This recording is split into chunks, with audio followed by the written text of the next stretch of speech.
Good to see you. Good to see you, Thomas. Do I still have to call you Mr. Speaker? Well, I'll call you Mr. Deputy Premier. Just don't call me to order. Well, that was too obvious and too easy. And too often. And too often is right. Ken, we're here, as you know, on behalf of the Polish-Canadian Historical Society. And as a Polish-Canadian community, we're lucky to have you. You know, you can't deny your Polishness. Kowalski is as Polish as bread and butter. And I remember when I got first elected in 2001, you sent me a handwritten note from the Speaker's chair, and you said, "Nice to have another Polak here. You're good for at least 4 more terms." And I kept that note. I still have that note. Oh, wonderful. So obviously you knew I'm Polish. So Polishness meant something to you. Tell me about your family history. Who came here? How did that happen? How did Ken Kowalski end up in Canada, not Poland? It does mean a lot to me. The name, while it's very popular in Poland, it's not so popular in many places of the world, and people often wonder, well, what does that name really stand for? So I'm very, very proud to tell them, you know, the K-O-W-A-L, maybe the Smith of some sorts, and the S-K-I, maybe the son of, and the relationship, and on and on and on, and go with it. But I'm a proud third-generation Canadian with heritage that comes from another part of the world, and rather difficult sometimes for us who are third generation to have a connection to the people in the old lands. And my grandfather on my father's side was born in 1888 in a place today known as Ternopil, but it's in the Ukraine. But in 1888, of course, it wasn't in the Ukraine, it wasn't in Poland, it was either the Austro-Hungarian Empire, or the Russian Empire, the Germanic Empire. My grandfather on my mother's side was born in 1886, just to the east of modern-day Krakow. And they had moved in, over the years, he and his wife had moved to a certain degree. But okay, that's there, but they ended up here. And my grandfather on my father's side, Peter, came as a young man of less than 20, and he came to Canada, ended up in Manitoba for a number of years, then moved to Alberta, Edmonton, and essentially the Thorhild area by 1912. My grandfather on my mother's side is 44 years of age. His wife is 42 years of age. They have 5 children. And in 1930, they decide to come to a new land.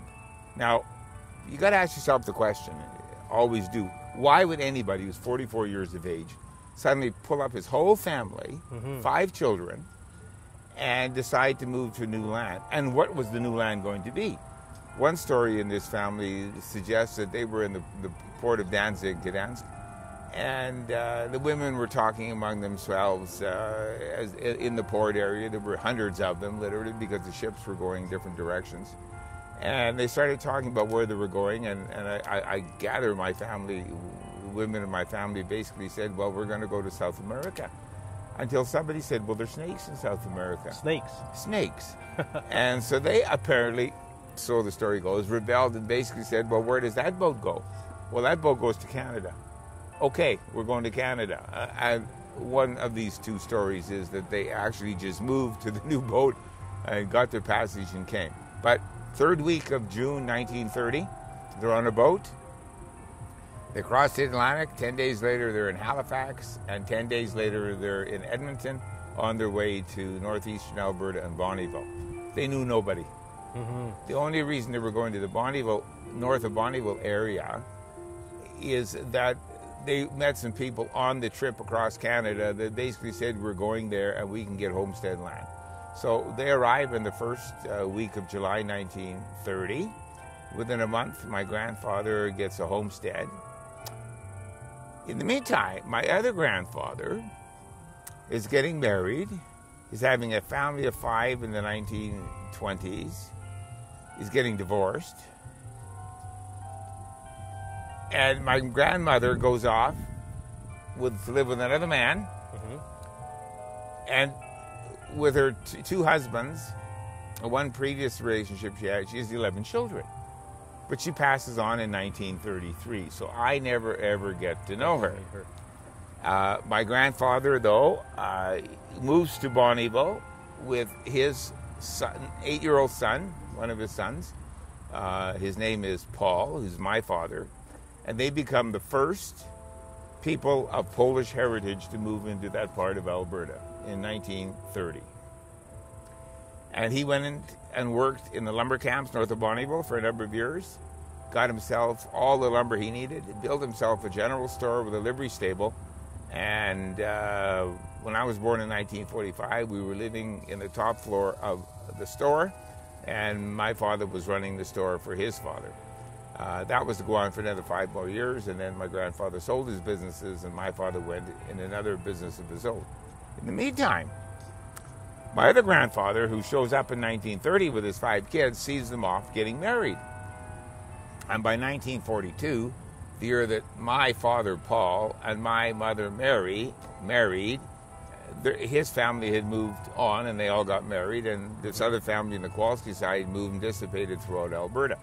So we're in Bonnyville, and we're the mainstay of the Kowalski family in that part of Alberta. My father went into business, owned a clothing store and a number of other businesses, small businesses, and maintained them until he retired around the year 2000, give or take a year. But we grew up in Bonnyville.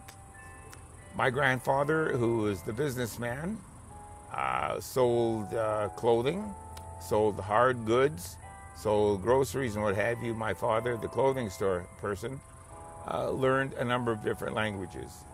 Polish, of course, Ukrainian, because a few Ukrainians started to come into that area after they arrived in 1930. French, because that was the mainstay. Everybody in the area was French. Cree, because there were 3 native reserves within a few miles of Bonnyville. And those are the languages that he basically spoke along with English. Helped him doing business, I imagine, in stores. And he could sell the suit in those 5 different languages. And that was one of the, the things he sort of promoted. When even advertised, I'll sell you a suit. What language would you like, kind of thing. Perfect. So yeah, and you grew up in a community where you were. I was born in 1945, and the war had ended, of course, and there was a lot of mixing of different cultures. But when my father was there 15 years earlier, it was essentially francophone, and he had to struggle. And he was told that he wasn't francophone, so you sit in the sidelines, kind of thing, and he tells the stories of certain people saying in church, well, all these new immigrants that are coming from these different countries that nobody can pronounce and they can't speak the language, we can't let our girls, our women get close to them. We'll dissipate in the wind. But as the years came and the years went, I had great pride in basically saying my name was Kowalski, and to spell it if I had to. It was an easy name to spell, but very, very cognizant of what it was that we had. Now, one of the difficulties, though, living up in that part of Alberta, unlike you coming from Poland in the 60s or the 70s and moving to Calgary or Edmonton, you're in part of very well-established communities. That's right. There you were not. There was no community. There was no Polish community. There was no Ukrainian community. It took years for numbers of people to come. And you're talking about a handful of numbers. You're not talking about thousands of numbers. So there was never enough to get together to form a Polish school or this school or that. Yes, there was a Roman Catholic Church, absolutely correct. And it tended to be fathered by oblates, who spoke French for the most part. But at that time, the Mass was in Latin, so what language didn't make any difference what language it was. It was going to be Latin. But the Polishness was very good. That was the foods we ate. But you mixed. It was inevitable. You could not survive in a small area of northeastern Alberta. Particularly, I understand, Ken, that Polish and the Ukrainian community was very much intertwined. There was intermarrying and language would flow back absolutely. and forth. When I said my father on my grandfather on my father's side came from Chernobyl, and that was just a few miles away from where the other people came. But they were all that Polish heritage. And they all spoke some Ukrainian patois, no doubt at all about that. And there were more Ukrainians that were to come to that part of Alberta after 1930 than there were Polish people that come after 1930. So the Ukrainian community was dominant in numbers. Yes. Polishness, did it manifest in any way itself in your family, in cooking and maybe speaking a little, or Hey, customs? listen. I may not have the correct pronunciation because the mainstay language that we had in our family was English. Mm-hmm. That was the one neutral language that transpired went across everything. That's right. And all my friends up and down the street, whether or not they were Francophone heritage, Ukrainian heritage, Polish heritage, Cree heritage, or Métis, or what have you, it was English that we spoke. That was the one thing that kept us common and kept us uniform. But so, okay, fine. Hey, I can eat pierogies with the best of them. I can eat cabbage rolls with the best of them. I can eat nalishkasi with the best of them. I can eat borscht with the best of them, that sort of thing. And I know what we're talking about when people basically talk about it. But in terms of learning the language, unfortunately, my parents, grandparents, all felt it was more important that everybody had to get along and had to be able to communicate with one another. And yes, the cultural distinctiveness was extremely important, but it couldn't dominate the fact that you had to get along with somebody else. Makes sense. So, Ken, let's talk about you a little. I know you lived in that area, but then you ultimately would have had to move out because you went to university. Yes. And you became a teacher, correct? Yeah, I was born in 1945, so by the time 1963 comes around, it's time to graduate from high school. And it was time to go to university. It was never, ever a question in the minds of my siblings, and there were 6 of us. I have 2 brothers and 3 sisters. We were all going to university. No ifs, ands, or buts about that. My mother, who got married to my father in 1942, went to grade 10 but never completed her high school. But it was just, it was not even a question. You were going to university, and my father would just tell me, I'm going to become a lawyer. And I had to keep politely telling him I didn't want to be a lawyer. But anyway, when I got to U of A in 1963, I enrolled in pre-law because that was what you're supposed to do. But the second year I said, I'm not into this. My brother Wayne, though, who's 2 years younger than me, did go into law and did graduate. And my father then would look to the 2 of us and say, well, it's a good thing Wayne's the lawyer. He's the educated one in the family, kind of thing. But no, I went off and did my own thing. I was interested in history, so I got among other things, master's degree in Chinese history, Asian history, and then went into the education and taught for 5 years. And then that was it. I was going to only do it for 5 years, and I was moving on to another career, which I did. Which you did. So was that sort of part of your plan? Was teaching something that you knew is not going to be a lifelong pursuit? No, it was part of my plan. Part of your plan. I don't know where I came up with it or how I came up with it, but on the last day of June 1974 was the last day of the 5th year of teaching. I told my then wife that I was writing a letter to the superintendent, and I was resigning because I've done my 5 years. What are we going to do? Oh, well, let's go to Europe. I want to go sit in an Aegean island someplace off Greece, and I want to write the biggest spy thriller there ever was.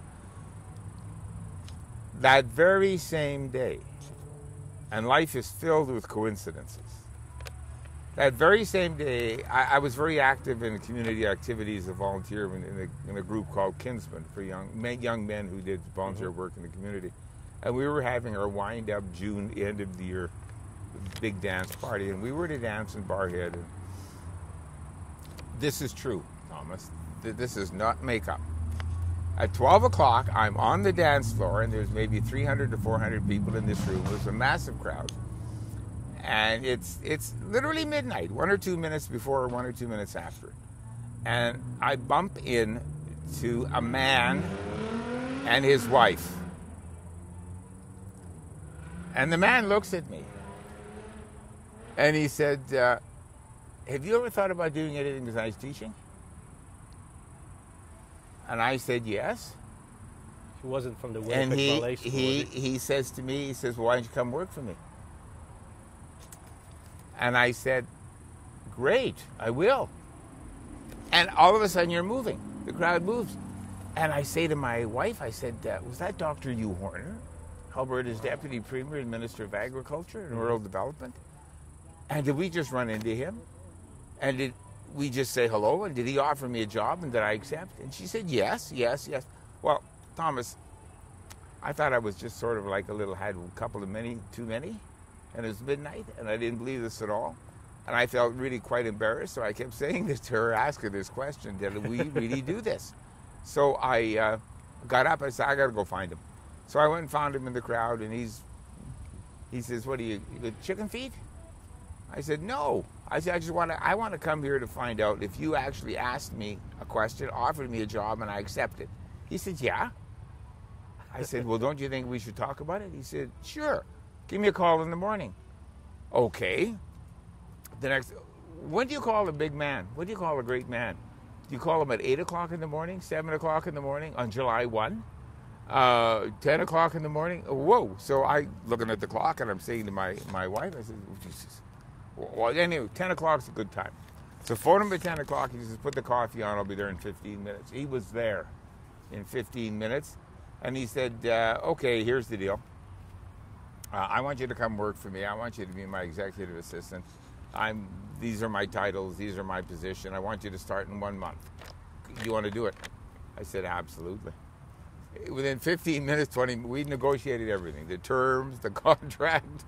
I was starting a month later, and away we went. And so a month later, I show up at his office in Edmonton. This is August 1, 1994.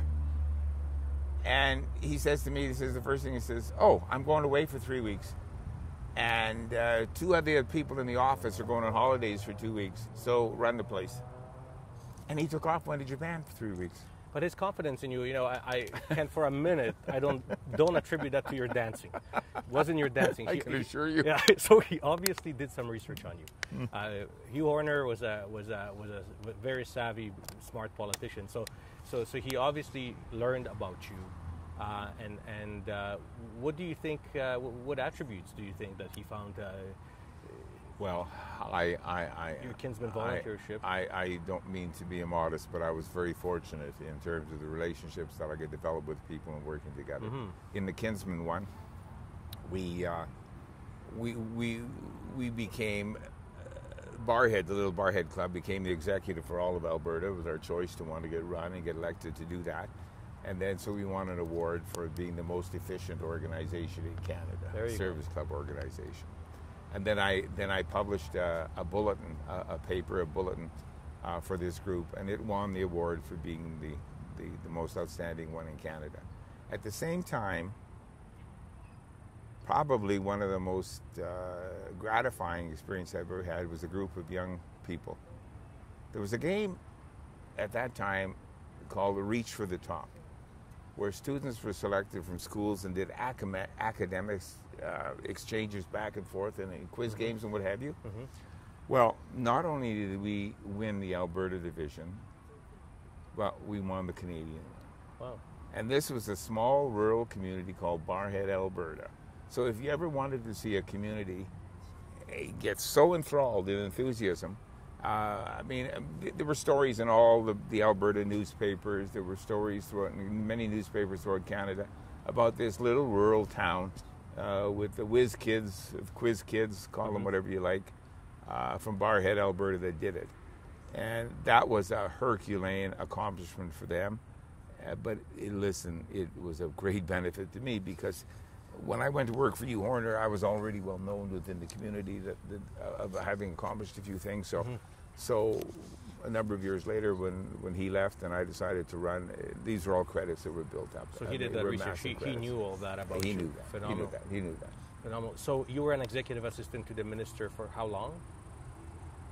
2 years, and then they appointed me a deputy minister, which was really kind of interesting, because when I was appointed deputy minister of transportation, I was then the youngest deputy minister in the history of Alberta. How old were you? 33. Wow. 6 months later, after I was appointed deputy minister, however, another fellow got appointed a deputy minister as well, and he was 6 months younger than me. So that was Jim Dinning. Oh, really? Yeah. So Dinning was at the other end of the building with Peter Loughy, and I was at this end of the building with Hugh Horner. That's funny. What a small world. It was. And how long were you a deputy minister? Well, by the fall of 1979, Hugh Horner, the election of 1979 was held. The government had a massive majority. Peter Lougheed running wild and what have you. Hugh Horner's board. And Joe Clark's prime minister. Mm-hmm. So Joe Clark is looking for ideas for Western Canada, and Horner's looking for a place to land other than in politics. He'd been around for 20-some-odd years. So Hugh Horner decided to leave, and he spent a lot of time with me. He and I spent a lot of time together. And I decided I was going to run in Barrhead. So that's what I did. And in November 21, 1979, I got elected for the first time in a by-election. And the whole new world opened up. So that was Lougheed's second term. No, that was Lougheed's. Lougheed was first elected in 1967, then 71, then 75, then 79. As government, that was... As government, that would have been his third. Third term. Third. Okay. And immediately into cabinet? Upon getting elected? Me? Yes. No, it was made very clear to me I'd never be in cabinet as long as Peter Lougheed was the premier. So we started off the same way. Well, it was made. Peter Lougheed was a great guy. I mean, I loved the man. One of the outstanding leaders, period. But he was very good to me. He hauled me into his office one day and he says, "Ken, I can't appoint you to the cabinet because, look, at 33, the youngest deputy minister in the history of Alberta. I got guys in here that have been elected for 3 terms and going on 4 terms that have never been in cabinet. And if I put you in cabinet, I'm going to have a mini revolution. I mean, I won't be to be mad at you or anything else. So just say, well, why can't we go?" And I said, look, I can understand that. So it was after the 1986 election. 2 more elections later, after Doug Getty was premier, that I got into the cabinet. Oh, and what was your first portfolio? Minister of the Environment, Public Safety Services. And then what did you have? Do you remember them all? Well, I was known as the Minister of Everything, Thomas, over the years. No, I was the minister of about 8 different departments, everything from lotteries to economic development to manpower, labor, immigration.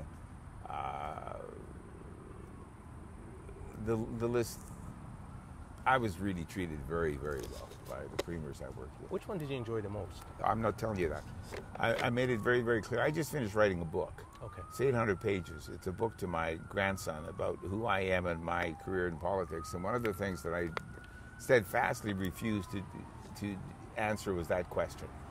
All of the premiers that I worked with, and I worked with more premiers than different premiers than anybody else in the history of Alberta. Mm-hmm. I worked with every Conservative premier except Jim Prentice, because it was the end of that. And they were all outstanding people, unique opportunities, determination that manifested itself in different ways, all gifted in terms of what they wanted to do. All of them who actually did not spend as much time as they should have in the job. They should have stayed there for another term or 2. But no, they're wonderful people who I have great respect and admiration for. And as far as I'm concerned, if I wanted to have a team, if those 5 people on the team, at least I served with, they'd all be stars. Mm-hmm. No, I agree. And they were. And you ended up being a deputy premier as well. Mm-hmm. How did you feel about that role? That's a role that sort of has you oversee all of the ministries and sort of picking up a lot of difficult tasks for the premier. Well, it was you were the guy who did what had to be done that he didn't want to do. That's right. So absolutely correct. It was not a popular job in terms of the caucus or what have you. It was an essential job, but it was a great credit to the resume. But frankly, by the time that I had was the deputy premier by the 2nd or 3rd year that I was into it, I was getting really, really tired of the whole environment, the whole place. I'd been involved in politics since 1979, and we're now looking at 1993, 1994, and that was 15 years. And I needed a rest more than anything else. So I don't think I enjoyed it as much as I might have enjoyed it if I had a clearer mind associated with it. But no, it was a great feather in the cap. It's a tough job. You know, when I had the honor of being appointed to that position, of deputy premier, I went and I drove to Vegreville and I met with Don Mazankowski, Yes. who was the deputy prime minister. And Yes, indeed. And he was kind, and we sat down over a cup of coffee, and I said, Don, I just got this job. Yep. And there is no job description. Yep. What's my job? Yep. And I'll never forget him saying, he says, make sure that the road in front of the premier is straight. I said, thank you, I think I understand. So You know what? That's really quite interesting, because I did the same thing. Did you? Well, Mazankowski was a guy I grew up with. He was a very good friend of Hugh Horner's. Yes. So there was a lot of intermixing with Don Mazankowski, what have you.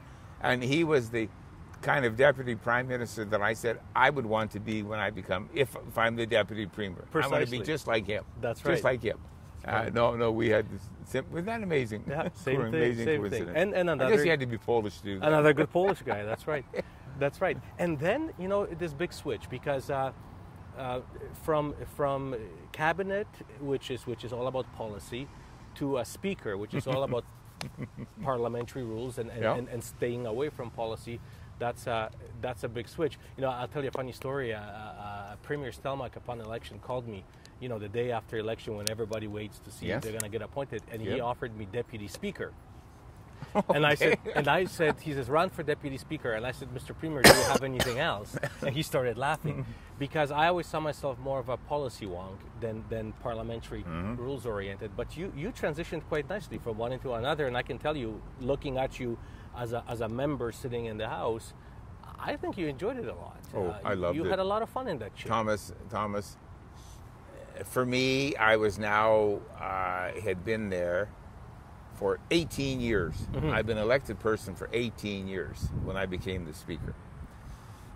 But I always had a great relationship with the previous speakers, and I was always on one committee, which to me is the most important committee of the Legislative Assembly, and nobody even knows anything about it. It's called something called Member Services Committee.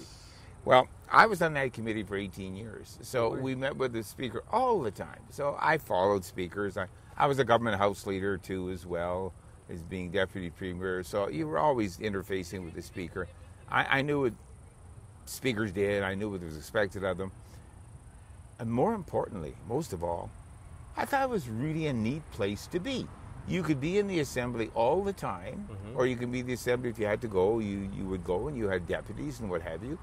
And you could command a lot of respect from people if you treated them with dignity, and if you treated them with respect, and if you knew the rules. And I'd read these darn books every week, over and over and over again. But just, you could do a heck of a job and maybe have a role to play in the whole thing.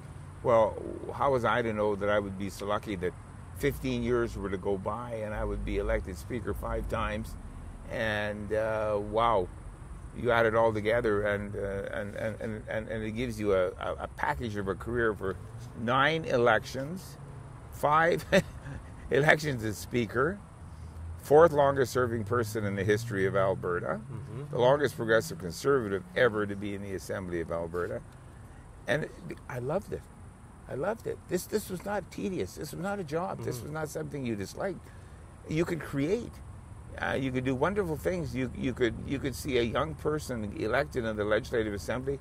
You could encourage him. You could motivate him. You could push him in a certain direction. And wow, he's going to be in the cabinet before you even know he would hit him. And he was going to be making contributions in a magical way and in an important way.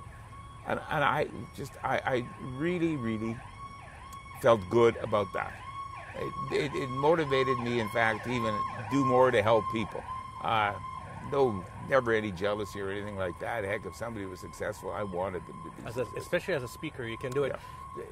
And Ken, correct me if I'm wrong, but when you were a speaker, chambers are always partisan, but they weren't as partisan as perhaps they are right now. I think you had to put me in place and many others from time to time, but there was a certain degree of decorum in the chamber and respect across the aisle. Do you think that the job of a speaker right now would be much different? It is different because, Thomas, remember this. When I got to be speaker, I'd already been there 18 years. That's right. I had been elected more times than most people in that assembly were ever going to be elected. Secondly, I had served as minister of a dozen different departments. I had been the deputy premier. I'd been the government house leader. So if you want to try tricking me or fooling around with me or showing some disrespect to me, go ahead. But I know the game. And go, try it.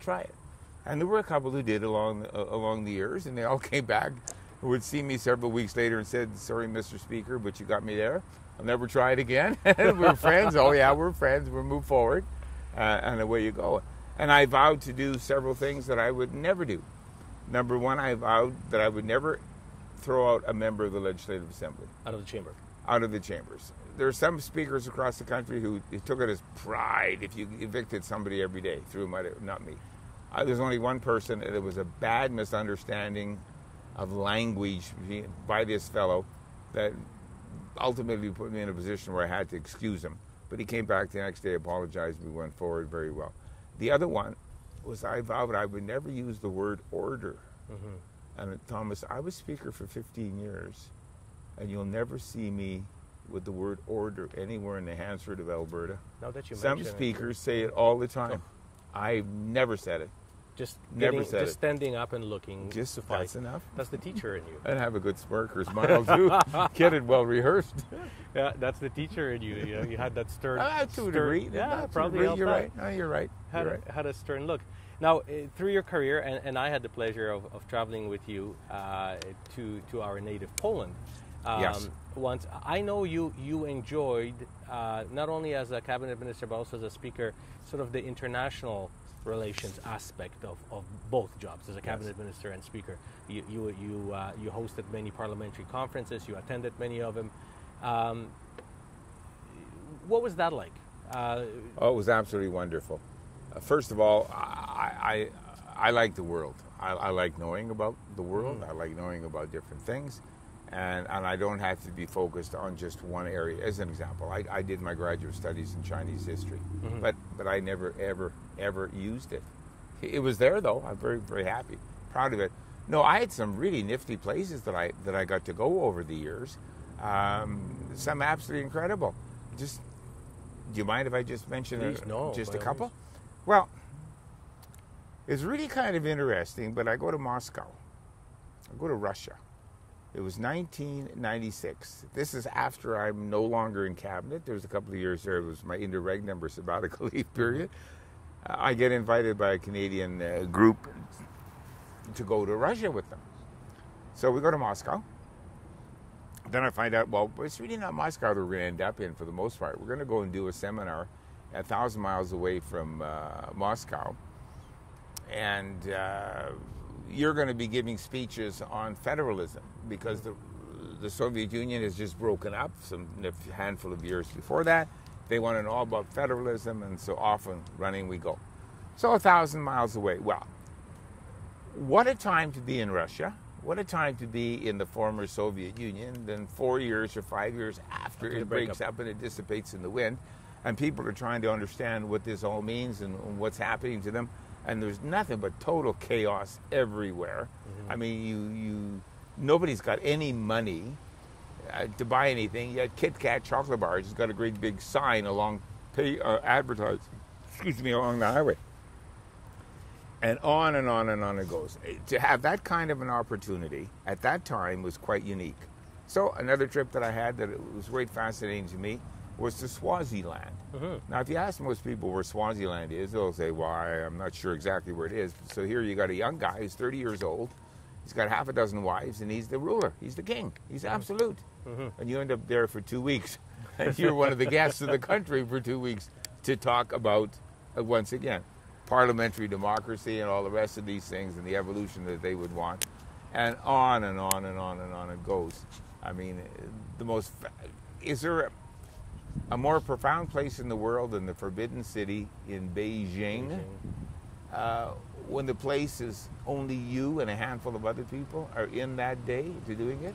Or you and a handful of other people, 5 in fact, get taken on a national holiday in Bavaria, a state holiday in Bavaria, to the Eagle's Nest and have lunch at the table where some of the most evil people in the history of the world had meals before, only 20 years earlier. I mean, when you put that in a kind of a perspective, it just blows your head. I mean, we go to Poland. I mean, where my grandfather is on both sides came from. Thomas, they came from the killing zone. Yeah. This is where the Germans and the Soviets played their games. That's right. That's where 25 million, they dissipated. That all within 125 miles of that area. Now, how in the heck could you even fathom stories like that, or remembrances like that, or having had the experience to be near something like that? I mean, we're so fortunate here in this beautiful country to have what we have. We've got to be just constantly thankful. We do. I had an interesting opportunity to observe you when we were in Poland together, Ken, and you insisted on going to Auschwitz. I've been there a few times prior, and I did not want to go yet and put myself through it one more time, but you really wanted to go, so you went. And I have to tell you, when you came back a changed man. You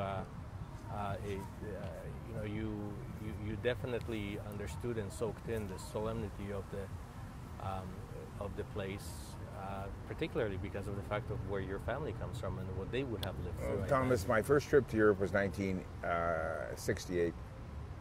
I was just out of university. And every trip that I ever made to Europe after that, a dozen of them, I always visited a camp.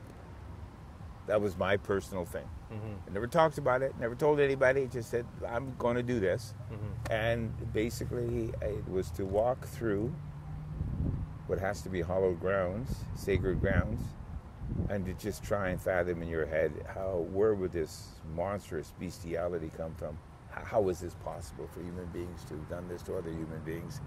And so much brilliance, brain power, creativity was destroyed over some silly ideological concept that makes no sense. No, and that's why we have to be very protective of our democracy and our system, because it's fragile. It's more fragile than we know it is. And that is, one thing, Ken, I have to tell you, that is something you were instilling in the chamber, the importance of procedure, the importance of our parliamentary tradition, and how not adhering to it would make the whole system collapse in a minute. And sometimes, to members, maybe it seemed archaic or tedious, but that's what makes our democracy work, is sticking to the rules and applying them evenly, no matter who's in government and in opposition. And I know that opposition members would argue with you sometimes as a speaker, but I think ultimately they knew they got a fair ruling. They didn't like it. I hope so. But they got a fair ruling. I hope so. Yeah. Do you miss, it's too bad, we're sitting right now under the Polish Centennial Monument at the Legislative Grounds, and maybe we'll have a chance to show it later, but you can, I don't know if you recall, because you were involved in so many things, but you played a pivotal role in it, because this monument was commissioned by the Polish Canadian Congress many years ago, and believe it or not, a Vietnamese Canadian won the competition, the artistic competition. Perfect. And he sculpted it. Perfect. So it shows you the multiculturalism of Canada. But to have this monument moved from the Polish Hall, where it was not seen by anyone, very obscure place, to here, to probably the most prominent provincial park in Alberta, required two things. We needed the Speaker to sign off on it, and we needed the Minister of Infrastructure to sign off on it. And you were the Speaker that definitely supported the move. It was Walter Paszkowski that started this whole project of moving the monument. You signed off on it, and then excuse me. And then it sort of just with the slowness of government, it took a while for it to move here. But ultimately, it was actually the NDP party. It was Brian Mason who sat with us both in the chamber that, as a Minister of Infrastructure, signed off. And now we have this monument over here, and it definitely speaks to your family's history, because it shows all waves of Polish immigration to Alberta. Thank you for that, Thomas. I just point out, it's a reflection of who we are in Alberta. As an example, we're 4 million people, but about 54% are born in Alberta. When I got elected to the Alberta Legislative Assembly in 1979, nearly 80% of the people who lived in Alberta had been born in Alberta. So the change from 1979 through the year 2021 has been quite dramatic. Not only do we have that 53-54% of people living in Alberta who were born in Alberta, 53-54% of the members of the Legislative Assembly of Alberta are born in Alberta. The remainder are all born outside of Alberta. And so you got these grounds. These grounds are home for everybody. They are. They're for all the people who come. This monument to Polish heritage and Polish culture basically commemorates the waves of Poles that have come to Alberta since the late 1890s. But other places on the grounds, you'll find one of the Ukrainian community, the Francophone community. Italian. You'll find them to railroad builders, to other builders. We have the Korean War veterans and what have you. It's part of us. Sure it is. And you darn right, you know, the Vietnamese could work on a monument to the Polish culture. Phenomenal. Why not? I thought so too. You know, like any piece of art, it stirs controversy. I refer to the Polish vodka martini glass. Okay. But I think it's wonderful. It is. It's a beautiful thing that allows us to sit back and enjoy the view of the building and sort of look at our Polish heritage. Absolutely correct. For sure. So Ken, now you're no longer in the legislature. Yes. Tell me about the life after politics. Well, you're writing a book, or you wrote a book already? Yep. Well, first of all, when I left on my own cognizance. Nobody had encouraged me. Nobody said it's time to go. Nobody was pushing me or anything else. It was my time. I looked actually at leaving politics as early as my age of 50. As it turned out, I was 68 when I finally got up that one morning and said, this is the time to go. And I just knew it. I felt really good about it. My former mentor, Dr. Hugh Horner, basically once told me, he says, Ken, when you decide to leave, take your name off the door, tuck it under your arm, and don't ever look back. And I never have. Thomas, this is only the third time that I've been on the legislative ground since I retired in 2012. When you say that, I never come back here either. And I know all the speakers since then. I've told them that if they want to talk to me, just call, and I'll be there to help and assist in any way, shape, or form. And same way with former premiers or current premiers. And but I'm not going to talk about that. That's private. When I just went off and did my own thing, I fortunately have been really blessed. I retired in 2012, and in 2014, something happened that I didn't believe was ever going to happen. I got my first grandchild. My first grandchild. I have two children. My daughter will never have children, and my son won't have any more. So I've got not only my first grandchild, my only grandchild. What's his name? Jacob. Jacob. Michael. And he's 7 years old. And he's a whippersnapper. So I got up one morning in Mexico. I went for a swim, and I kept thinking during I was swimming, well, little Jacob's a year old. Who's ever going to tell him who he is? Whoever is going to tell him who his family is? Whoever is going to tell him what his papa has done, if he's done anything of worth, unless I do it. So I got up I did that same day. I took up my iPad and I started writing, Thomas. And it was the easiest thing I've ever done. It took me 5 years only because I let it go 5 years. But I've written 800 pages in five. I've got them broken down into 5 different books, and I'm working on the 6th book as well. And it's his story. It's kind of the things we talked about here, and amplification of them all, and addition to them all. And I'm just so happy that I decided to do it. I'm so happy that I've done it. I don't know if I'll ever publish it for anybody to read other than my family. I'll make that decision sometime in the next year. And all I'm doing now is just filling it with pictures and continuing with the 6th book and saying, Jacob, here's who you are. But I hope, Ken, I hope you do publish it, because I can tell you for one, I would definitely want to read it, and I know that there are many Albertans who would be very, very interested. You, as you said, you're one of the most prominent members of Alberta politics, so there definitely would be readership. But if you choose not to, I hope you archive it in some way that we will have access to that wealth of information. Well, you know what? About 5 years ago, about 2016, the Provincial Museum and the Archives of Alberta show up at my place with Safeway-type trucks, big trucks. They took 2 loads out of my garage of all my records. So when I'm writing my story, I don't have any. You don't have any. They're all in the archives. They're all at the Provincial Museum. And all the other stuff that goes with all the certificates, the scrolls we get as being in cabinet, all of that fancy lithographic stuff that's so beautiful.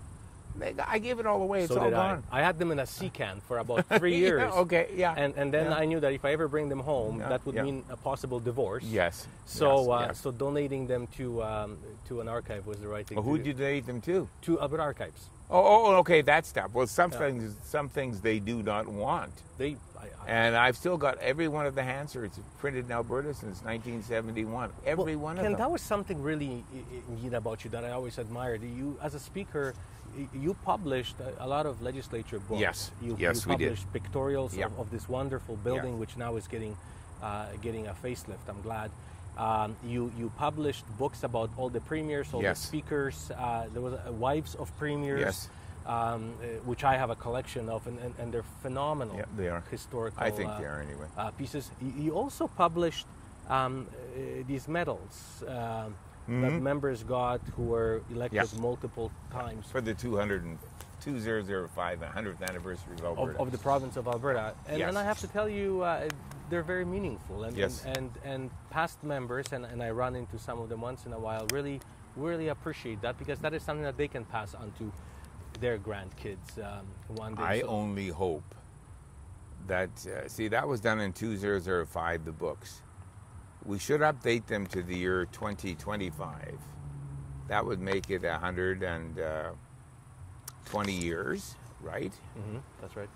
Or to 2030. That make it 125 years, which is a good time to upgrade those books. I hope somebody will do that. I mentioned that, but I don't know what they're going to do with it.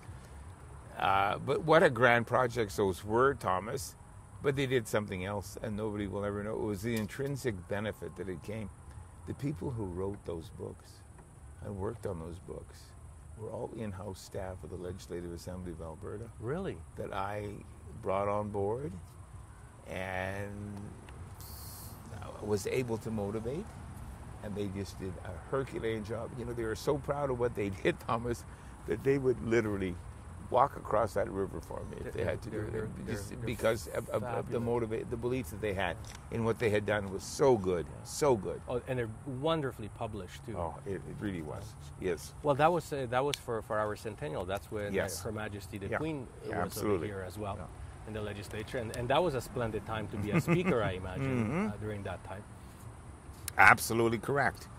But we had more people visit the floor of the Legislative Assembly when I was Speaker than we had, 4 times more during my 15 years we had in the whole history of Alberta on the legislative. And that was good. Members should get to meet people. Sure. They should get to find out who the ambassador to Canada from the United States is, kind of thing.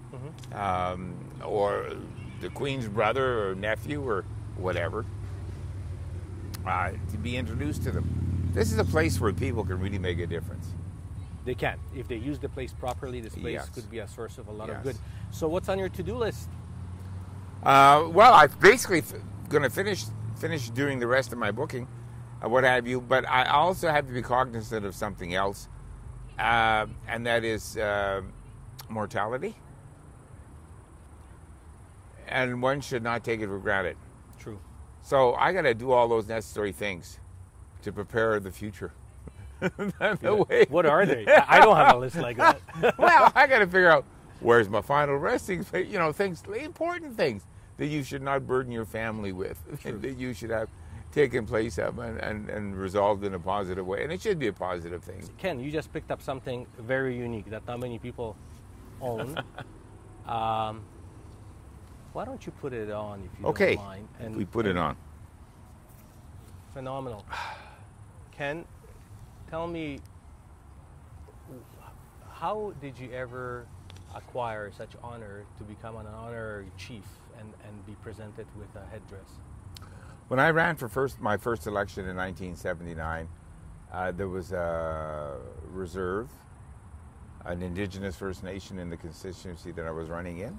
It's called the Alexis, the Alexis First Nation. There were about 200 people who registered to vote. I came in 5th on the list of 5 people running with 3 votes. And that really bothered me. Wow, okay, it's true I didn't go and visit them. It's true that I didn't know who they were. It was all because it was a new constituency and everything else. So a couple of months went by and I decided, you know what, Ken, you're going to get in your car, you're going to go visit, you're going to meet with the chief, you're going to meet with the band, you're going to introduce yourself, and you're going to start talking about doing things. And we hit it off. I've been born in Bonnyville, where there are 3 reservations close by. So a lot of Native people that I went to school with were classmates of mine and the like. So these are Stoney Indians, Nakota Stoney, and they needed some things. Well, okay, what would they need? Well, believe it or not, Thomas, what they needed more than anything else was a new road going through the reserve.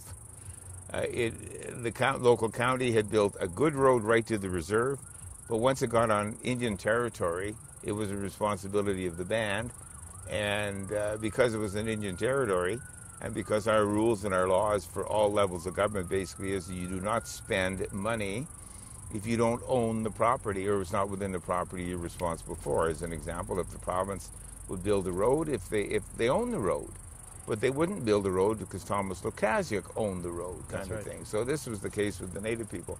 So we go around the bend on this one for a little while, and I decide, okay, I've been a former Deputy Minister of Transportation, remember, just a few months before, and now I was the MLA, and everybody in the Transportation Department were pretty good people. And we're always innovative, always looking for innovative ways. I said to the Alexis First Nation, I tell you what, we're going to build this road, but you are going to build it. And they looked at me and they couldn't understand what I was saying. I said, I will get the money. I'll get the money by way of a grant. What we will do is hire teachers from Keano College in Fort McMurray who deal with Indigenous people all the time. Phenomenal. They will come down here to the reserve. They will show you how to run the equipment and how to move the dirt and how to build the road. We're talking about a 5-mile road. I said there's only one condition. And they said, well, what's that? I said, half of the crew must be women. And they looked at me, and that was a tough one. That was a really tough one. So finally, after we negotiated, went back and forth, they agreed on 25% of the workforce could be women. 25%. So we got the crew. We got the educators from Fort McMurray. We came down to Alexis First Nation, built the road, and then when the road was built, and they were so proud of their work, so proud. I got fabulous pictures of the men and the women that were working these machines. So proud. But I said, okay, you can name the road now.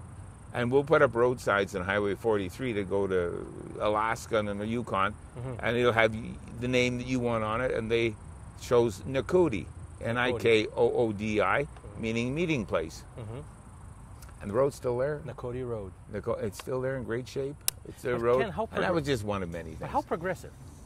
Now we hear about creating projects that train workers from First Nations. Now we talk about parity in employment for men and women. What you were doing then was way ahead of its time. Well, thank you. That's phenomenal. I also... One of the things I was really quite proud of, 2 things I was really quite proud of when I was Minister of Infrastructure, Public Works Plant Services, and then Transportation. I sent recruiters around the world to try and find women engineers. I thought, this is ridiculous. We don't have any women that are designing any buildings. So guess what we get? We get the most sterile-looking hospital rooms in the world. They're all the same size. The windows basically are mostly inconvenient. The colors are god-awful. They're drab gray, they're drab green, or what have you. Now, if you had a woman architect, maybe you'd get a different perspective. Second thing, go down to Commonwealth Stadium here in Edmonton, go down to the Coliseum in Edmonton, and at halftime, or at period time, who's standing in the halls waiting to go in? It's women. Women, that's right. 50 women, 75. Well, I don't want my mother in there. I don't want my wife in that line. I don't want my daughter in that line. So here's the rule. If you're working for us at the government of Alberta, if you're designing a building for us, for the government of Alberta, you must immediately put in from this time forward twice as many washrooms for women as there are for men. And lo and behold, they started doing that. Phenomenal. They started actually doing Good for that. you. See, that I did not know, and that's important because Hell of a deal. The fact is that this progressive thought was already there and being implemented. So your official title would be then the honorary chief of Stoney Nakoda Nation? No, the name, a very petite little elder, about 5 foot. She took me by the hand and she brought me to the fire, and she said, "Chief, bend over." And I bent over and she whispered into my ear what my name was. She gave it to me in Stoney, and then she said it to what it was in English. And what is it?